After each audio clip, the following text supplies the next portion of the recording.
안녕하십니까.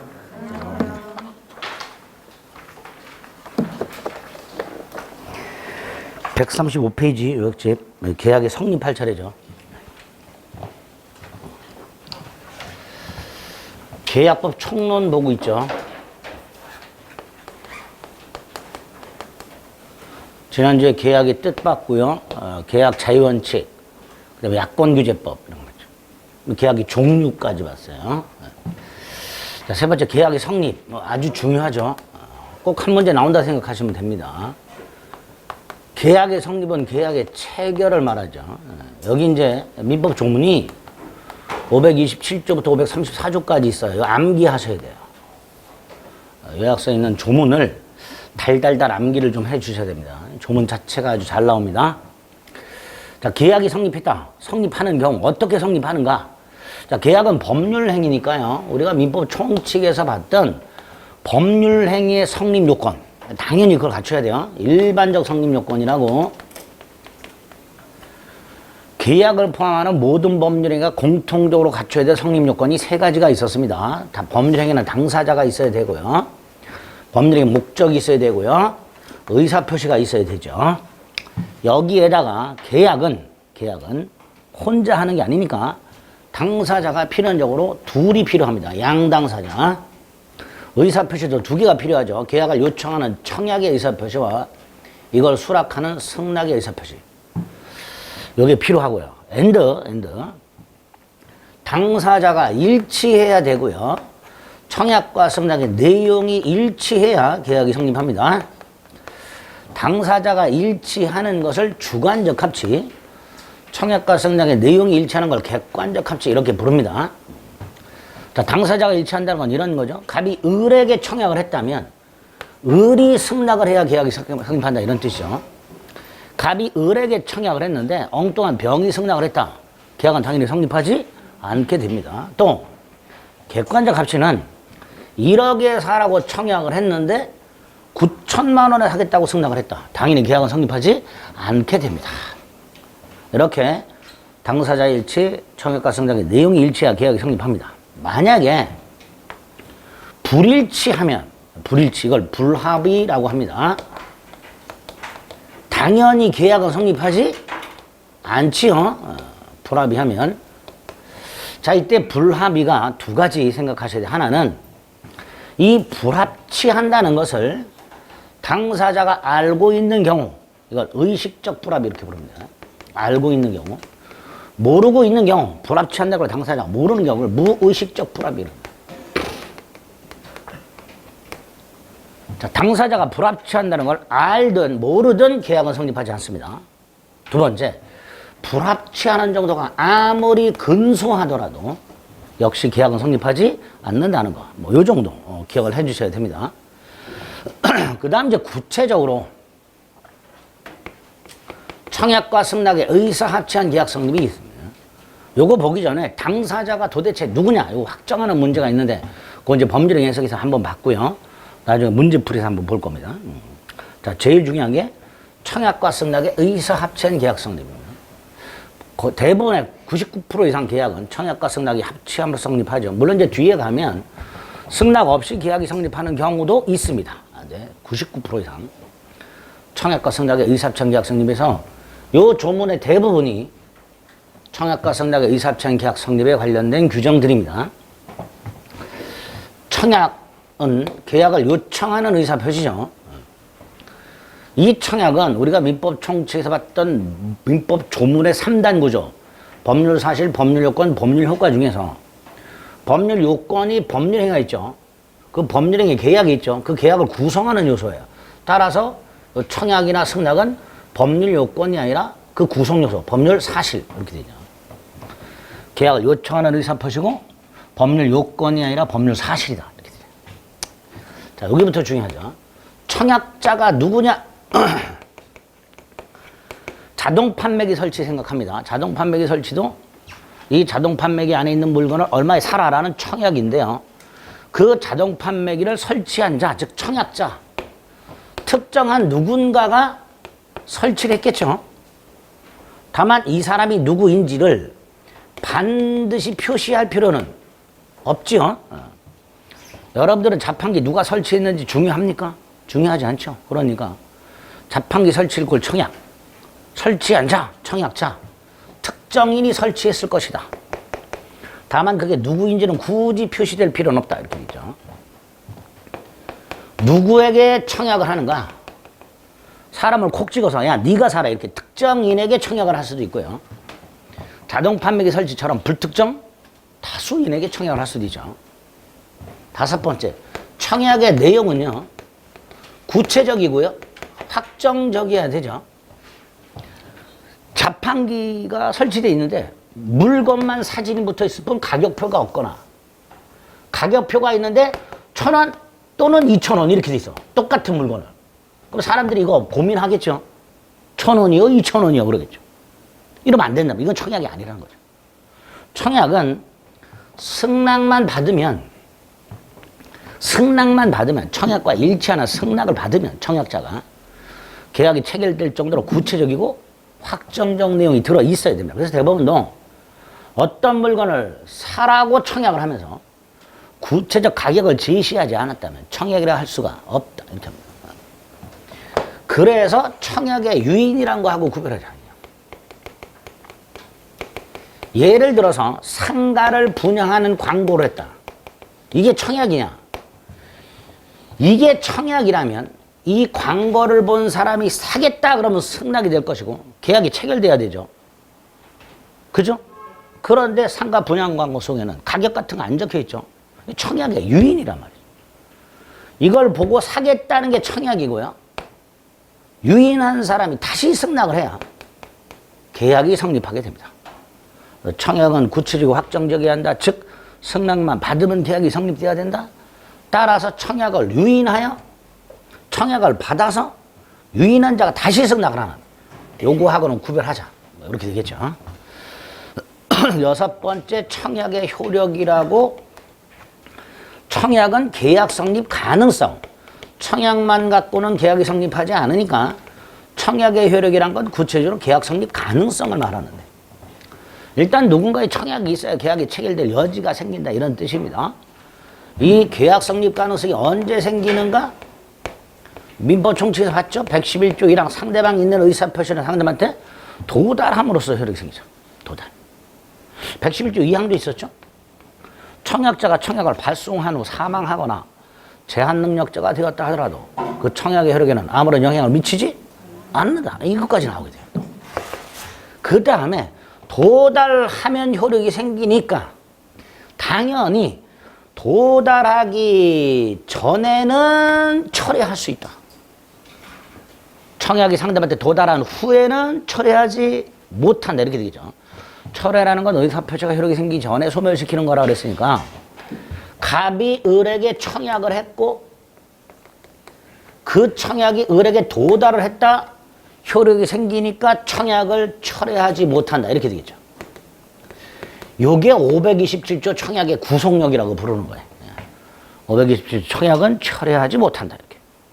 그 527조는 청약이 상대방한테 도달했다는 것을 전제로 철회하지 못한다. 이렇게 되어 있습니다. 자, 이렇게 청약이 상대방한테 도달해서 효력이 생기면 철회를 못하는데 언제까지 철회하지 못하는가에 문제가 남죠. 이걸 청약의 구속력의 존속기간 이렇게 부릅니다. 언제까지 철회 못하는가? 두 가지가 있죠. 청약자가 기간을 정한 경우가 있고요. 정하지 않은 경우가 있죠. 청약자가 1월 9일 날 을에게 청약서를 8일 날 발송을 했고요. 그 청약서가 을에게 1월 10일 날 도달을 했는데 그 청약서에 봤더니 1월 20일까지 답을 달라고 되어 있어요.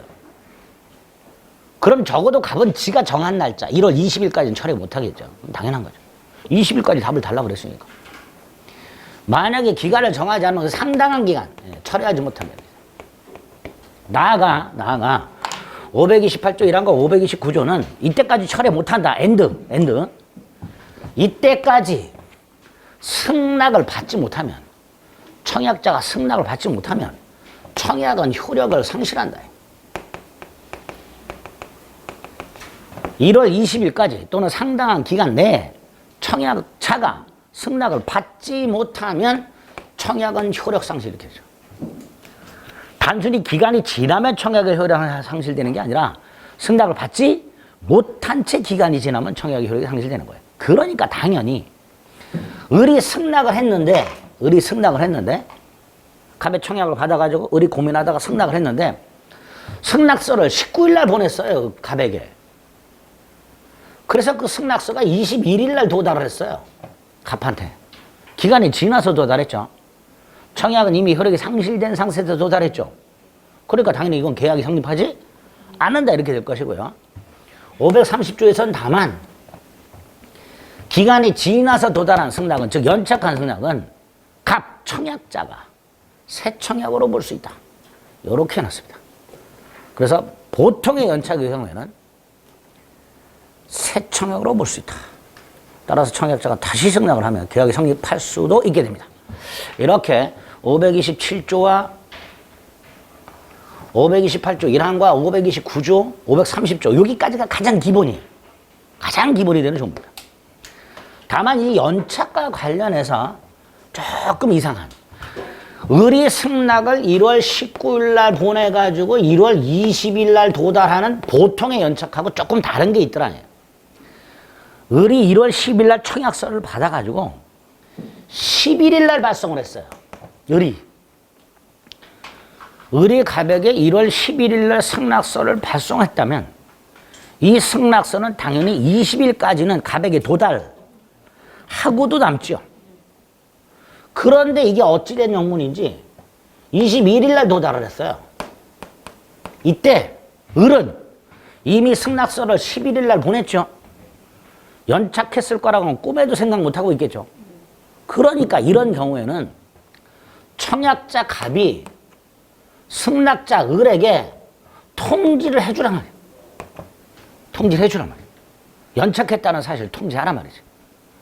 아니면 미리 을한테 니께 아직 안 왔다고 지연 통지를 발송을 하거나 이런 식으로 충분히 1월 21일까지 갑에게 도달할 수 있게 발송을 했는데 우체국 사정 등으로 인해서 연착을 한 경우, 이걸 우리 민법은 사고한 연착이라고 하면서 연착 사실을 목으로 자기가 보낸 승낙이 연착했다는 걸 꿈에도 모르고 있는 승낙자에게 청약자가 그 연착 사실을 통지해 주도록 하고 있습니다. 보통의 연착은 통지할 필요가 없어요. 을이 19일 날 보냈다면요, 을은 이거 20일까지 도착 안 할 수도 있겠는데 알고 있어요, 이미. 하지만 11일 날 보냈다면 정상적으로 하면 20일 이내에 갑에게 도달했어야 될 것이고, 그래서 을은 당연히 도착했다라고 생각을 하고 있겠지만 이런 사고한 연착이 있을 때 을은 연착 사실을 꿈에도 모를 테니까 그걸 통지해 주도록 하고 있습니다. 만약에 갑이 이걸 통지를 안 하면요, 을의 승낙은 연착이 아닌 걸로 됩니다.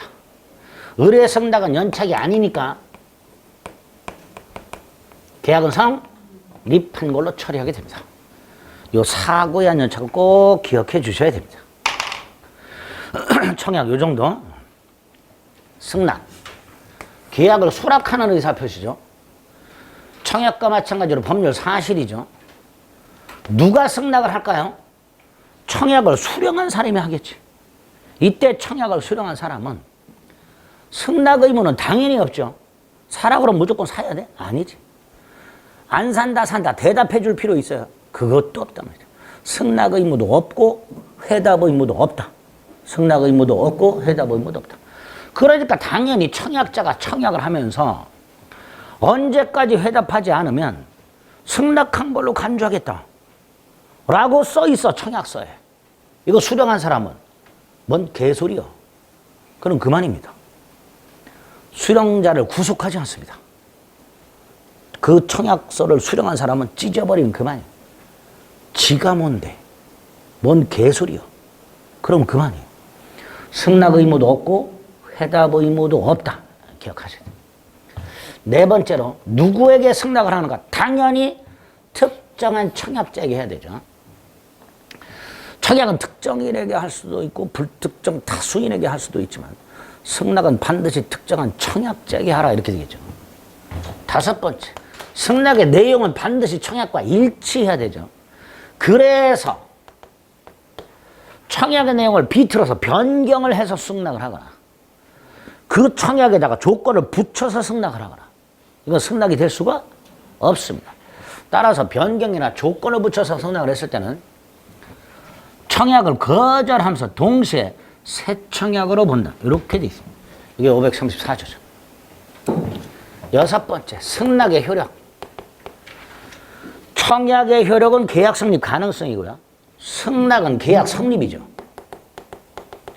계속 말씀드렸습니다.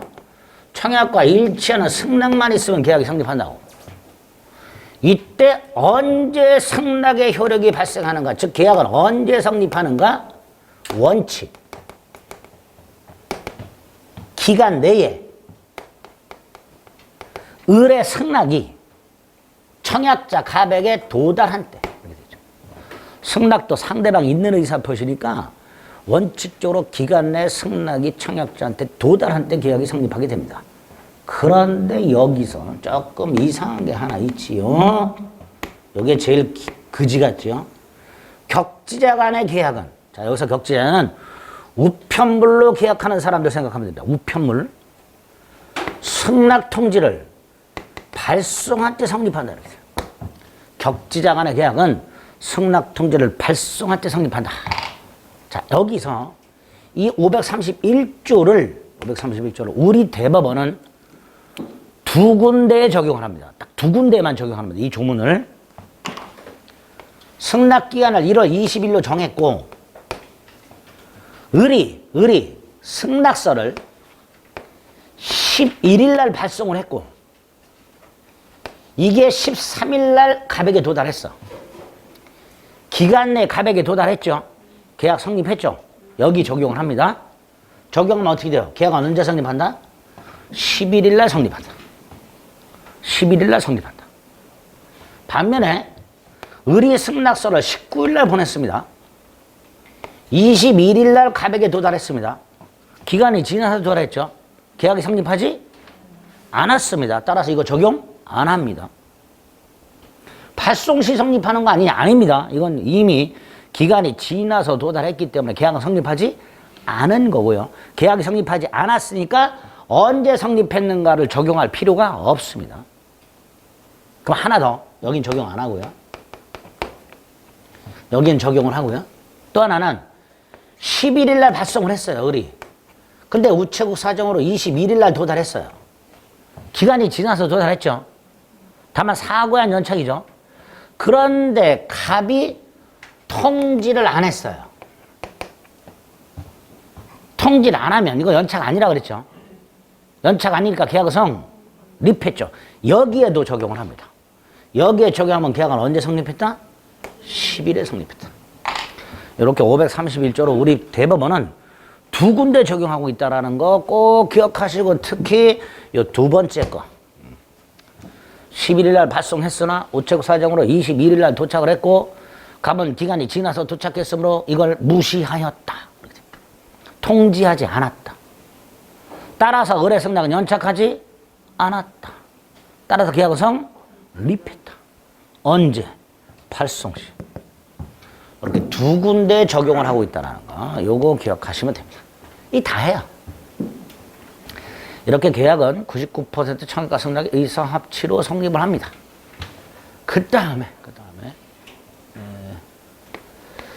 청약은 있으나 승낙이 없이 계약이 성립하는 경우 두 가지가 있죠. 의사 실현에 의한 계약 성립과 교차 청약에 의한 계약 성립.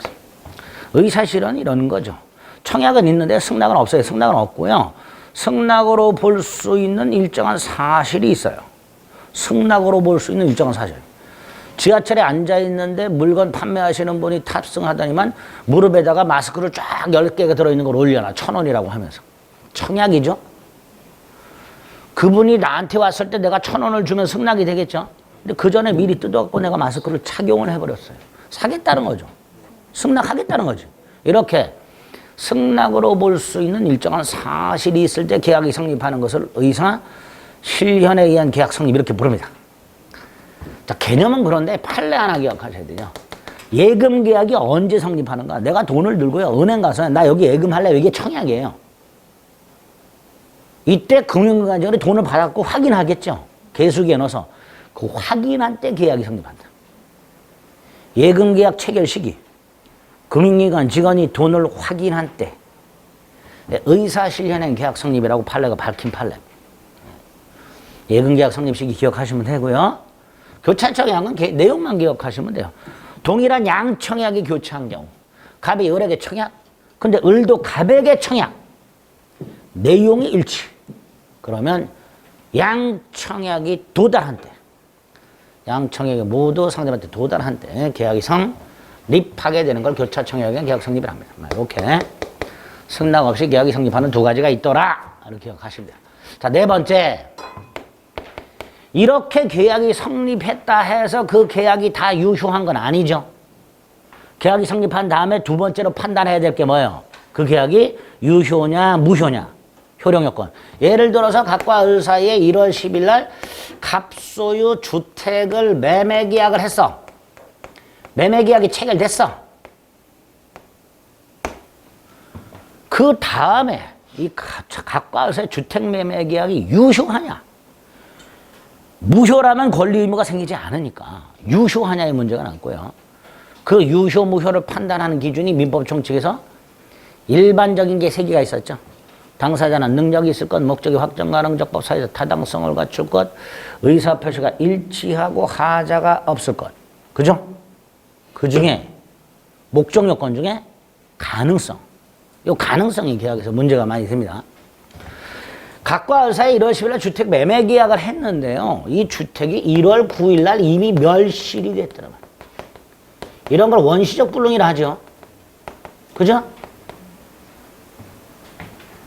비가 와서 그런가? 이렇게 물 먹은 스펀지처럼 축 처져 계세요. 시험에 붙을 의지가 별로 없으셔? 아니지. 136일 남았는데. 아시죠? D136. 눈을 바짝바짝 해도 시원찮을 판에 말이죠. 물 먹은 손처럼 이렇게 축 처져 계시면 어떻게 해? 힘을 내세요. 네.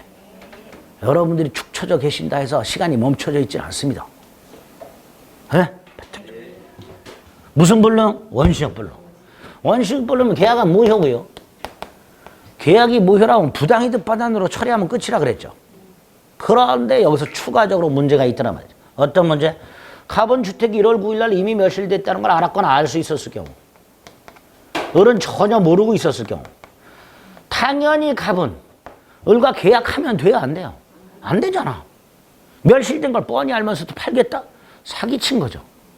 그러니까 만약에 이런 경우에 갑이 이걸 숨기고 팔았다. 그래서 을에게 손해가 생겼다. 그럼 배상이란 말이죠. 배상이라. 요거를 계약 체결상의 과실책임이라고 하게 됩니다. 요거를 계약 체결상의 과실책임이란 계약은 성립됐으나 목적 달성이 원시적 불능으로 무효일 때 발생하는 손해배상 책임, 원시적 불능일 때 발생하는 손해배상 책임, 이게 민법상 계약 체결상의 과실책임입니다. 그래서 다음 중 계약 체결상의 과실책임이 성립하는 경우는 이런 문제가 나온 적 있어요. 원시적 불능만 찾아내면 돼요. 원시적 불능만. 네 가지가 후발적 불능이었고요. 하나가 원시적 불능이었어요. 그거 찾아내면 돼요. 요건, 계약 체결상의 과실책임이 성립하기 위한 요건 그대로. 계약은 성립되었으나 목적 달성의 원시적 불능으로 무효일 것. 어느 일방은 그 사실을 알았거나 알 수 있었을 것. 상대방 선의 무과실일 것. 상대방에게 손해가 발생할 것. 네 가지 요건. 기억하셔야 돼요. 특히 선의 무과실 기억하세요. 무과실은 필요 없다. 이렇게 출제가 된 적이 있었습니다. 선의 무과실이 됩니다.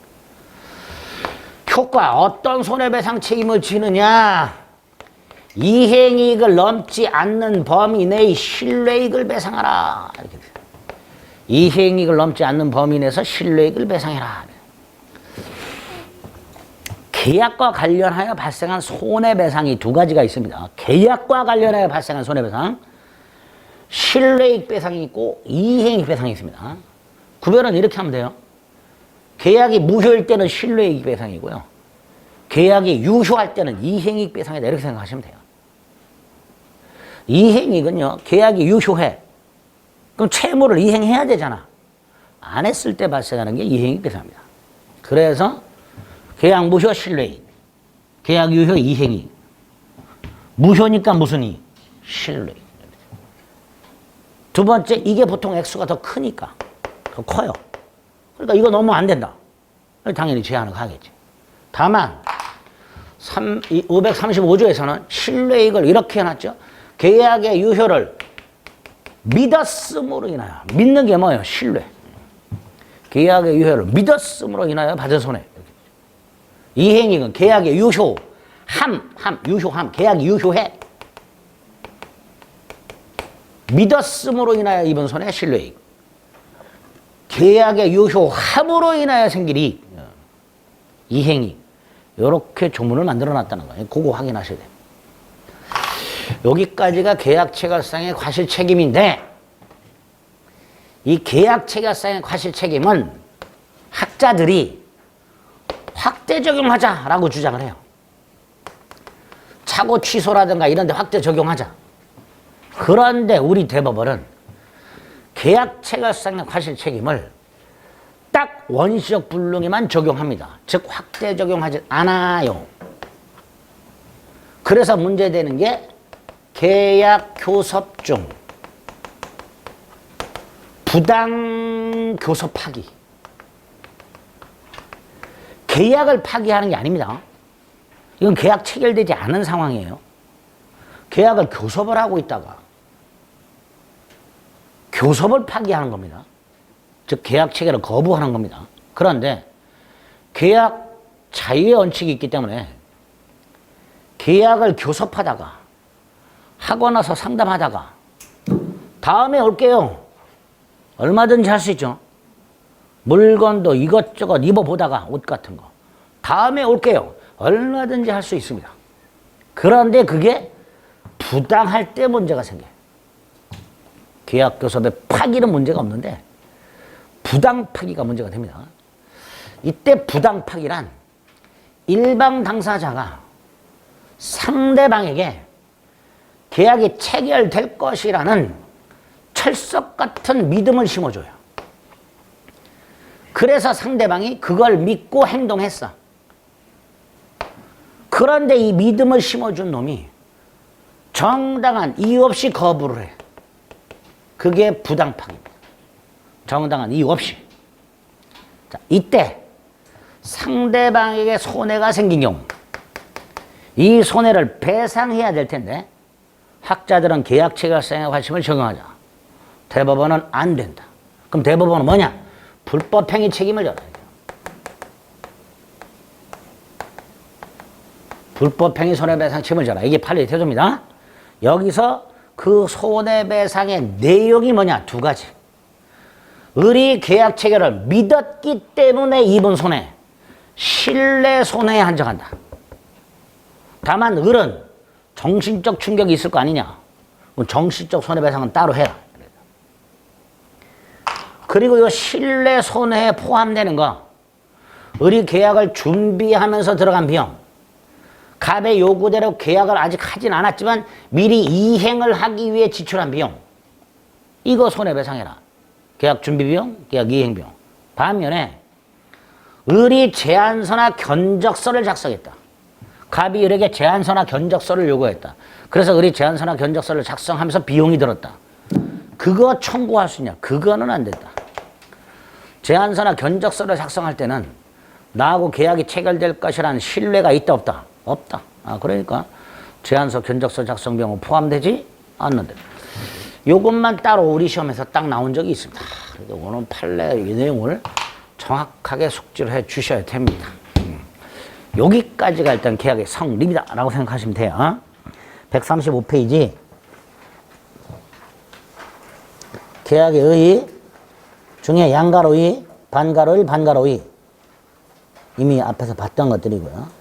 양가로 3번은 법률행위 해석에서 봤던 거고요. 불합의 계약을 성립하지 않는다는 거죠. 한 장 넘깁니다. 자, 3번 계약 성립의 모습. 이게부터 중요하죠. 반가로이 청약자, 청약의 상대방, 내용의 확정성 다 머릿속에 넣으셔야 돼요. 오른쪽 청약의 효력이 있고요. 효력 발생 시기가 있습니다. 역시 박스 안에 있는 거. 1번. 1번 꼭 기억하셔야 되고요. 효력 발생 시기 1번. 2번에 청약의 구성력 조문이 있고요. 밑에 박스가 있습니다. 1번, 2번, 1번, 2번 두 개 일단. 동그라미 3번에 청약의 실질적 효력이라 조문이 있습니다. 달달달 거의 외우시다시피. 그 중에서도 특히 528조 2항과 3항이 뭐죠? 사고에 의한 연착이죠.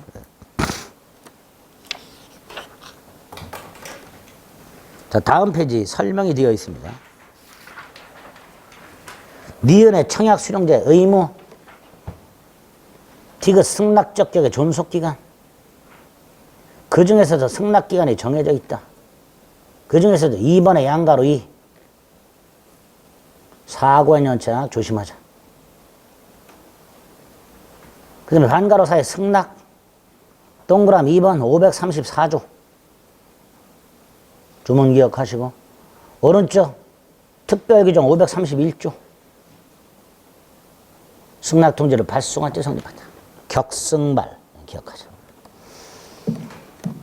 양가로 2번 기타 방법, 반가로 2번 의사실현, 관련 판례, 교차청약, 두 번째 줄 양청약이 모두 도달한대. 이렇게 되죠. 그 다음에 계약 체결상의 과실책임 535조 1항, 2항. 의의가 있고 맨 밑에 줄에 우림이 뽑은 원시적 불능의 규정을 두고 있다고 그랬죠. 다음 페이지 요건이 있습니다. 동그라미 1, 2, 3, 4, 5가 있는데요. 동그라미 2는 나중에 담보책임 가서 다시 한번 봅니다. 효과, 적용 범위, 그 다음에 반가로 5번 계약 체결 부당 거부가 있죠. 계약 자유원칙상 부당하게 거부하더라도 계약 체결을 강요할 수는 없다고 그랬습니다. 대신 관련 판례 세 번째 줄 불법 행위를 구성하죠. 세 번째 줄 불법 행위를 구성한다. 다섯 번째 줄 신뢰손해에 한정한다. 신뢰손해에 한정한다. 이 신뢰손해란 다섯 번째 줄 끝부분 계약 성립을 기대하고 지출한 계약 준비비용 또는 계약 이행비용 이게 포함된다. 하지만 세 줄을 내려갔을 때 제안서나 견적서 작성 비용은 손해배상에 포함되지 않는다. 마지막으로 정신적 고통에 대한 손해배상은 따로 청구할 수 있다. 이게 출제됐던 지문들입니다. 이 판례 하나만 가지고 문제를 낸 적이 있고요. 이렇게 출제됐던 지문들입니다. 요 정도, 요 정도가 이제 계약 성립과 관련된 거다. 그 다음에 이제 계약 중에서 대부분의 계약이 쌍무계약이라고 그랬고요. 그 쌍무계약에만 적용되는 두 가지 제도가 나옵니다. 쌍무계약이란 건 매매계약처럼 계약을 하게 되면 양당사자에게 채무가 생기고 이 양채무는 대가적이 됩니다. 대가적. 대가적이라고도 하고요. 결련성이 있다라고도 합니다. 우리 결련성이란 말은 유치권에서도 본 적 있죠. 여기서도 써먹어요. 여기서 대가적이란 말을 결련성이라고도 합니다. 이런 의미죠. 갑이 소유권 넘겨주고 을은 대금을 지급합니다. 서로의 원인이 되는 거예요. 소유권 넘겨주기 때문에 대금을 지급한단 말이죠. 대금을 지급하기 때문에 소유권 넘겨준단 말이죠. 이런 걸 대가적, 이런 걸 결련성 이렇게 부르게 됩니다. 그 대가적인 결련성 때문에 첫째 동시 이행의 항변권이라는 게 생긴다. 여기서 항변이라는 건 뭘 거절한다는 의미다. 항변. 동시 이행 관계로부터 뭔가 거절할 권리가 생기다. 을의 입장에서 봤을 때 갑이 소유권을 넘겨줄 때까지는 대금 지급을 뭐 할 수 있다? 거절할 수 있다. 이런 뜻입니다. 이게 동시 이행의 항변권입니다. 뜻은 간단하지요. 쌍부계약상 대가적 채무가 생겼을 때 상대방이 이행할 때까지 자신 채무를 거절하는 권리 이렇게 되죠. 뭔가를 거절한다는 점에서 유치권하고 비슷하죠. 나중에 문제를 통해서 유치권하고 구별을 좀 하실 수 있어야 됩니다. 자, 세 번째 중요한 게 동시이행의 항변권이 성립하기 위한 요건. 동시이행의 항변권을 행사하기 위한 요건 세 가지. 첫째, 각과 의사에 저렇게 매매처럼 동일한 하나의 쌍무계약을 통해서 대가적 채무가 생겨야 돼요. 양당사자에게. 동일한 하나의 쌍무계약을 통해서 대가적 채무가 생겨야 됩니다. 자, 여기서 이제 네 가지를 조심하셔야 되는데, 첫째,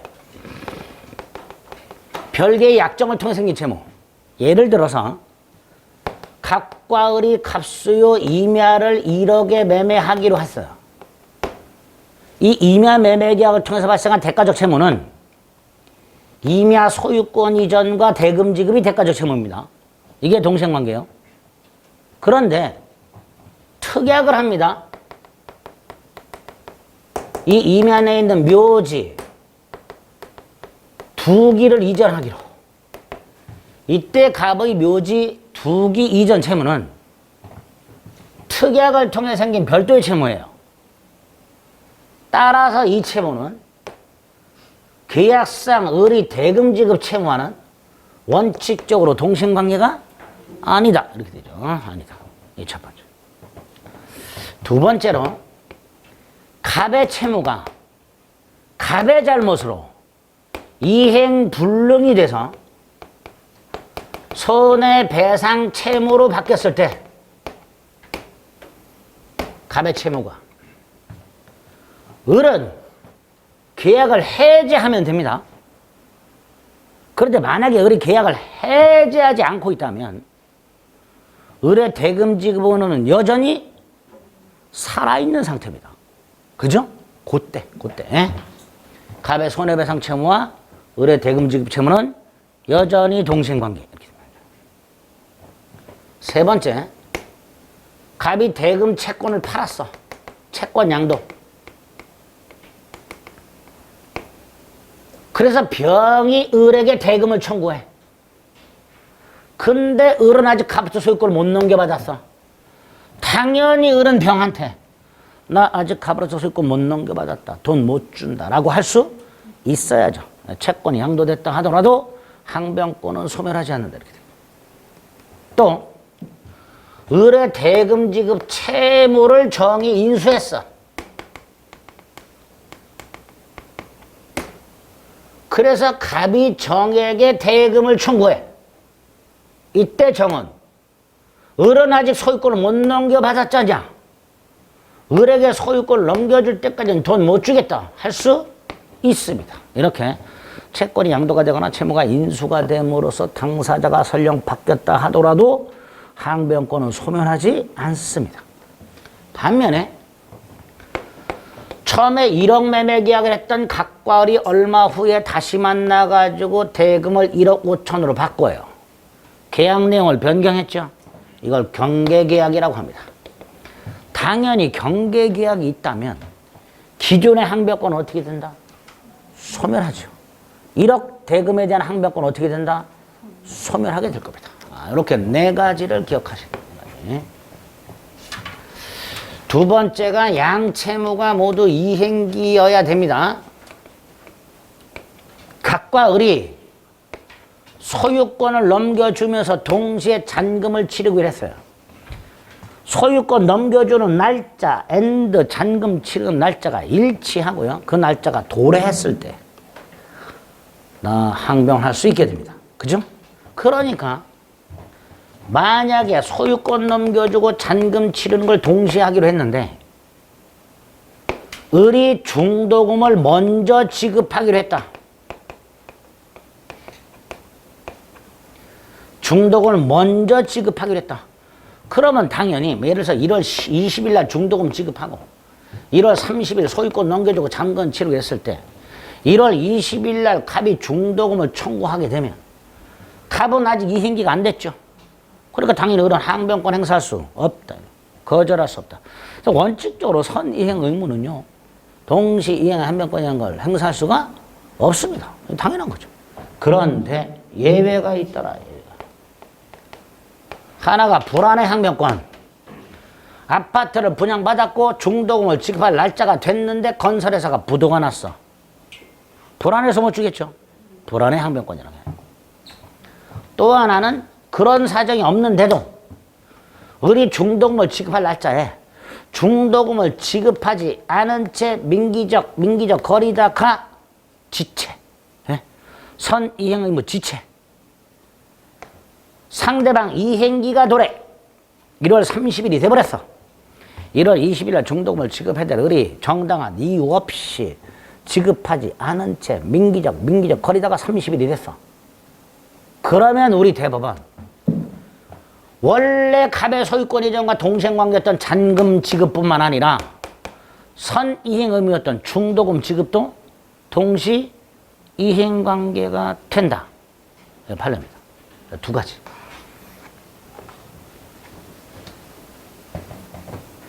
세 번째, 어느 일방이 이행을 하지 않은 채 청구해야 돼. 어느 일방이. 따라서 만약에 갑이 1월 30일 날 소유권을 넘겨주면서 대금을 청구하면 을은 당연히 대금 지급을 거절할 수가 없죠. 대금을 지급해야지. 만약에 갑이 소유권을 넘겨주는데도 불구하고 을이 대금을 지급하지 못하고 있다면 그게 뭐가 되는 거예요? 지체. 부당한 이행 거절이 지체죠. 복습 지체, 예습 지체 이런 거다. 그죠? 부당한 이행 거절이지.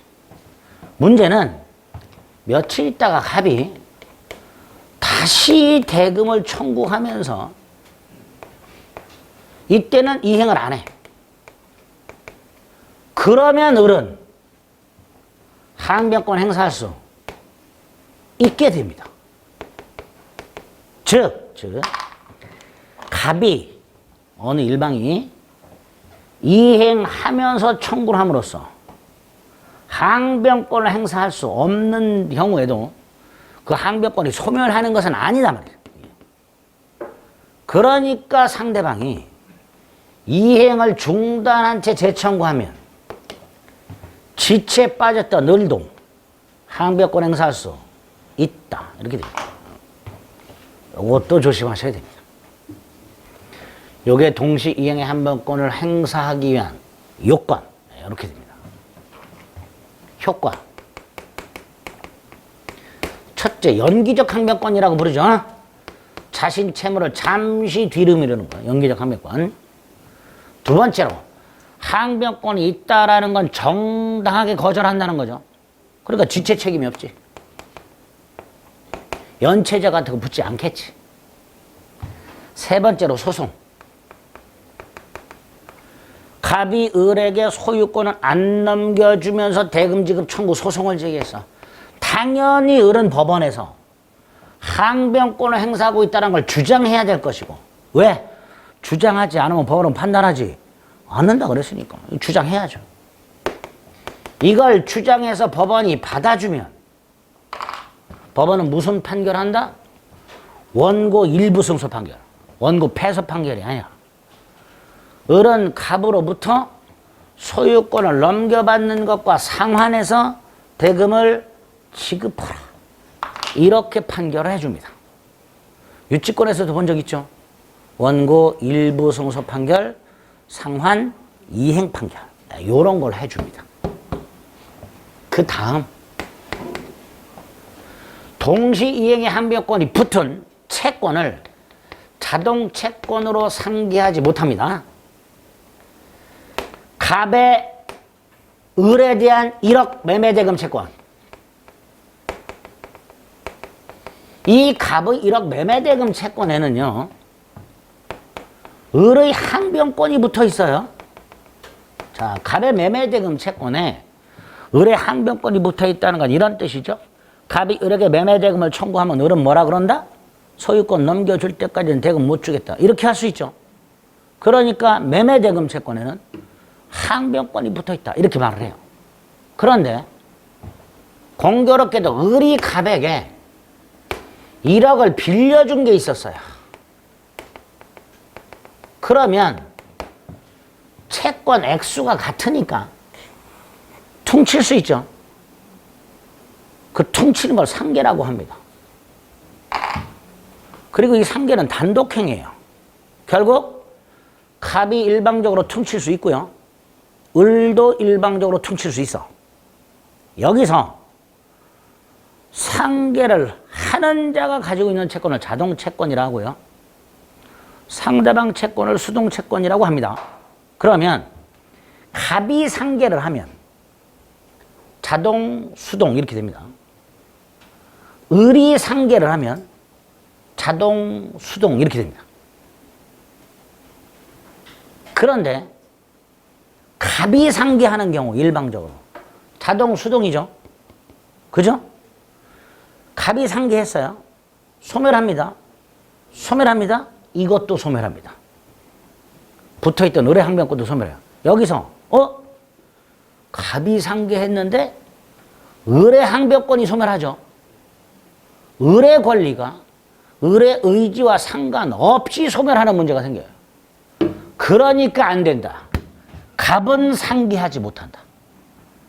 항변권이 붙은 채권을 자동 채권으로 상계하지 못한다. 을이 상계하는 건 괜찮다. 을이 상계하여 을의 항변권이 소멸하니까 이건 괜찮다.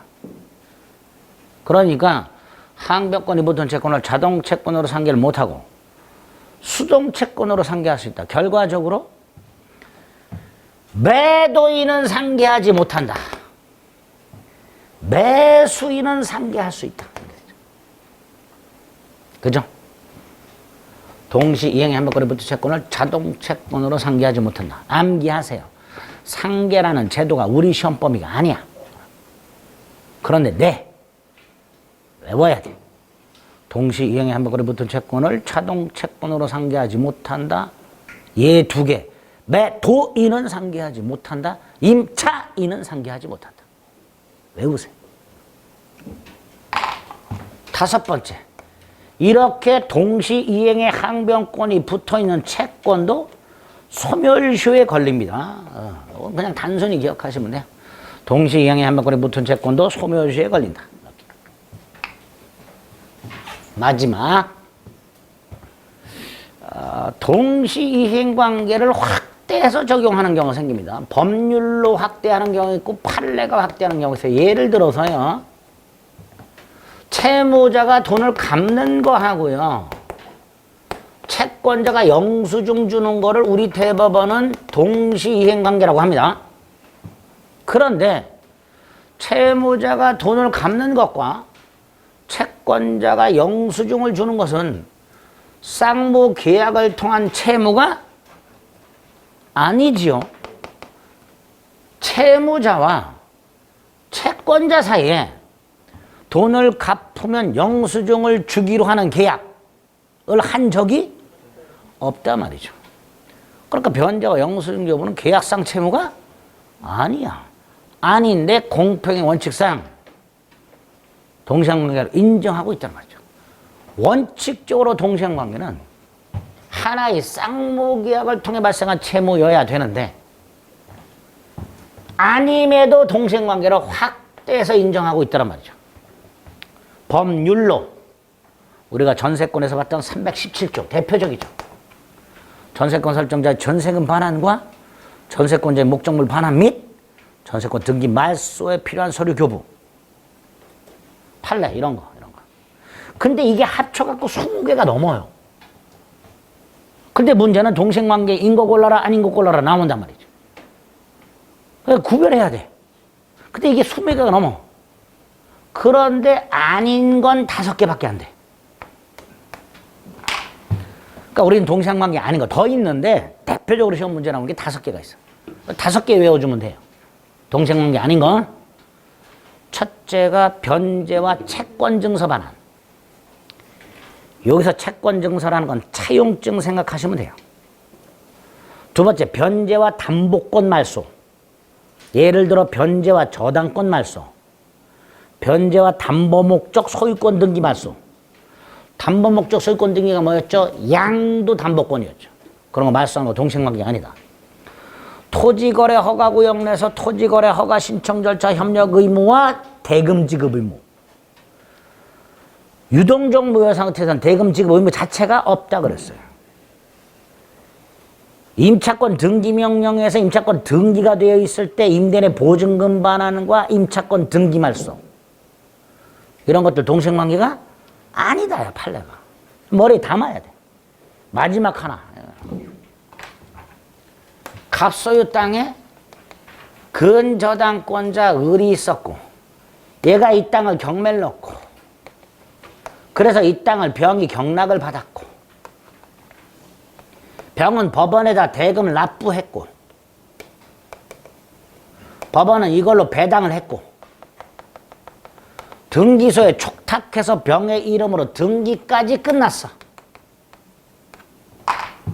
그런데 경매가 무효임이 밝혀졌어. 무효니까 돌려주고 돌려받아야 되죠. 을은 배당금 반환해야 되고요. 배당받은 돈 돌려줘야 되고요. 병은 등기 돌려줘야 돼요. 이때 을의 배당금 반환 의무는 병에 대한 의무고요. 병의 등기 말소 의무는 갑에 대한 의무예요. 이행 의무의 상대방이 달라. 그죠? 그러니까 동생관계가 아니다 이렇게 생각합니다. 근저당권 실행경매가 무효가 되었을 때 근저당권자의 낙찰자에 대한 배당금 반환 의무와 낙찰자의 채무자에 대한 말소 등기 의무 동생관계가 아니다. 여기까지. 여기에 동시 이행한 몇 거예요. 이게 다야. 꼭 기억하셔야 돼요.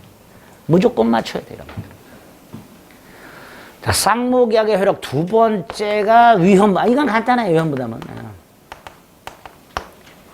갑과 을 사이에 1월 10일 날 뭐 건물을 매매를 했거나 땅을 매매를 했는데 1월 15일쯤 건물이 지진으로 멸실이 되거나 땅이 느닷없이 수용이 되거나 건물이 지진으로 멸실이 되거나 땅이 수용이 돼버리면 갑은 을에게 더 이상 건물이나 땅을 넘겨줄 수가 없는 후발적 불능이 되죠. 그죠? 자, 위헌부담이란 쌍무계약을 체결한 후에 어느 일방의 채무가 양당사자의 귀책 사유 없이 후발적으로 불능이 돼서 소멸하였을 때 상대방 채무는 이거를 위헌부담이라고 해요. 저 그런 대금을 지급해야 되는가? 지급하지 않아도 되는가의 위험을 갑이 부담해야 되느냐? 을이 부담해야 되느냐? 반대급부의 위험을 누가 부담할 것인가? 이걸 위험 부담이라 한단 말이에요. 아까 계약 체결상의 과실 책임은 원시적 불능이고요. 위험 부담은 후발적 불능. 요건은 간단하죠. 다시 한번. 계약이 체결된 후에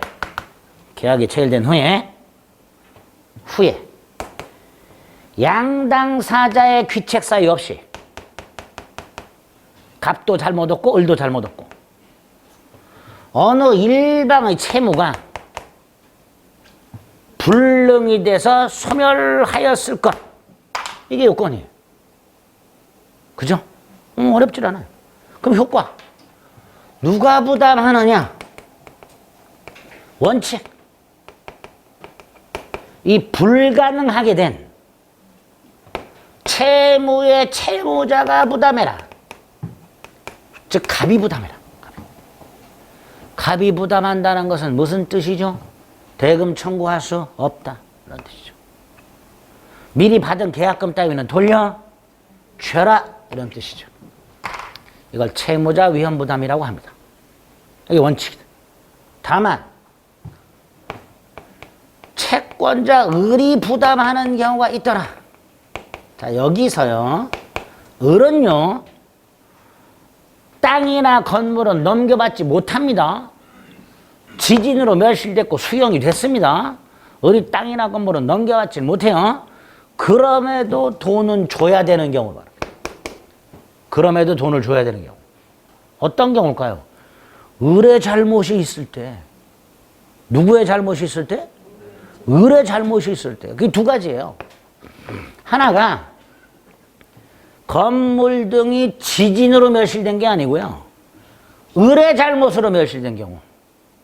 실제로 주택 매수인이 주택을 보러 왔다가 담뱃불을 얘가 제대로 끄지 않았고 주택이 홀랑 타버린 사건이 있었던 거예요. 을의 잘못으로 홀랑 다 탔죠. 대금 지급해야지. 채권자 귀책 사유로 을의 귀책 사유로 갑의 채무가 불가능하게 된 경우. 또 하나가 1월 20일 날 소유권 넘겨주기로 했고요. 1월 20일 날 건물 땅이 멀쩡히 있어요. 그래서 갑이 소유권 등기를 넘겨주면서 대금을 청구했는데요. 을이 대금을 못 줘. 그래서 이 등기 서류를 수령을 못해. 을이 돈을 주고 수령을 해야 되는데 수령을 못해.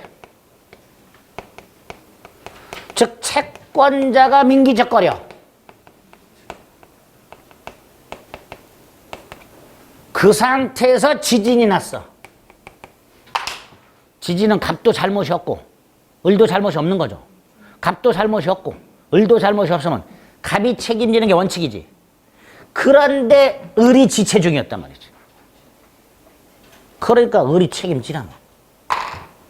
두 가지. 채권자 귀책 사유한 불능과 채권자 지체 중 양당사자 귀책 사유 없는 불능. 그리고 을이 책임진다는 건 을은 대금을 지급한다는 거죠. 자, 갑은 대금을 받았어요. 건물 땅 소유권 안 넘겨줬죠. 양도세 안 내겠지. 보험금 보상금을 챙겼어. 갑은 대금도 받고 세금도 안 내고 보상금 보험금도 챙기고. 뭐라 그랬죠? 1타 3피. 삼중이들. 그러면 안 된다. 너 대금을 받음으로써 별도로 이득이 있는 경우는 을에게 상환하라. 채권자 위험 부담의 경우에 갑이 2중, 3중의 이득을 얻어서는 안 되니까 갑은 별도의 이득이 생긴 경우에는 그 이득을 채권자에게 상환하라. 이게 채권자 위험 부담이에요. 그래서 동시행명권보다 훨씬 단순해요, 내용이. 잘 안 나왔었어요. 동시행명권이 주로 나왔었고. 그런데 최근에 요놈도 사례 형태로 아주 집중해서 나오고 있습니다. 갑과세 주택 매매계약을 체결한 후에 주택이 멸실되었다. 갑과세 토지 매매계약을 체결한 후에 토지가 수용되었다. 등등. 그럼 계약 체결 후에 뭐뭐 되었다. 그럼 이거 물어봐. 이렇게 동시이행의 행명권과 위험 부담을 철저하게 봐주셔야 됩니다. 141페이지. 이번 동시이행행명권 536조가 있지요. 1항 단서가 선이행 의무고요. 2항이 불안의 항변권입니다. 의의가 있고요. 3번에 성립요건이 있습니다. 반가로 1번 동그라미 1. 판례는 됐고요. 동그라미 1. 다음 페이지 동그라미 2, 3, 4. 반가로 2 양치마가 모두 이행기 박스 안에 있는 것. 특히 2번 예외. 양가로 1, 양가로 2. 그리고 판례. 반가로 3. 어느 일방이 이행하지 않고 청구할 것. 효력. 첫 번째 거 연기적. 두 번째 소송상 주장해야 되고 원고 일부 승소 판결하고. 세 번째 지체 책임이 없으니 연체이자 발생하지 않고. 그 밑에 동시이행의 한명권에 붙은 채권을 자동 채권으로 상계하지 못한다. 얘가 하나 있죠. 매도인 상계할 수 없다. 임차인 상계할 수 없다. 헷갈리지 마시고요. 그냥 명확하게 기억하세요. 매도인 상계할 수 없다. 임차인 상계할 수 없다. 이렇게 그냥. 그럼 답 골라낼 수 있어. 이거 이해하려고 해봐야 이해 안 돼요. 상계라는 제도 자체가 우리 시험 범위가 아니고 겁나게 복잡해요. 자동채권도 그렇고 수동채권 구별하는 것 자체가 헷갈려요. 오른쪽 위에서 두 번째 줄 동시 이행에 한 벽걸이 붙은 채권도 소멸시효에 걸린다. 그 다음에 이제 5번에 확대 적용이 명문 규정이 있고 판례가 인정하는 게 잔뜩 나왔는데 뭐 잠안올 때 한번 수면제로 쓰면 되고요. 맨 밑에 거 부정되는 걸 암기하자 말이죠. 부정. 그리고 하나 추가하는 게 다음 페이지 반가로 1번이란 말이에요. 동생관계 아닌 거 기억하자. 7번에 1번까지. 그 다음에 3번에 위험부담이 있고 537조가 채무자 위험부담이고 538조가 채권자 위험부담. 그리고 538조 2항이 이득을 상환하라는 거죠. 밑에 요건이 있습니다.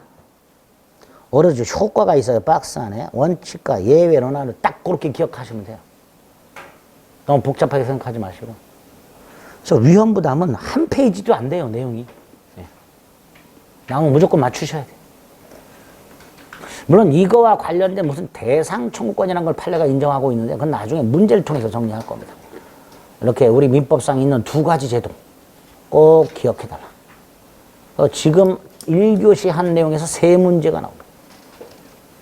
양은 얼마 안 되는데 적어도 2문제 이상 나오니까 성립부터 시작해서 위험 부담까지 철저하게 봐주셔야 됩니다. 아시겠죠? 네. 잠시 쉬었다가 제3자를 위한 계약 보겠습니다.